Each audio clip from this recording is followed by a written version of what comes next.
આ છે મિત્રો દેશી મકાઈના લીલા ડોડા તમે જોઈ રહ્યા છો। આ મારા ખેતરની અંદર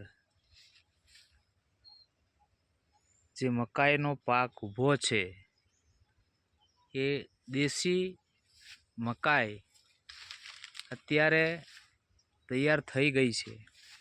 તો મિત્રો દેશી મકાઈના લીલા ડોડા ખાવા હોય તો મારી વાડીએ જરૂરથી પધારજો। આ દેશી મકાઈના ડોડા જે શેકીને ખાવાની મજા છે એ મિત્રો કંઈક ઓર જ એની મજા।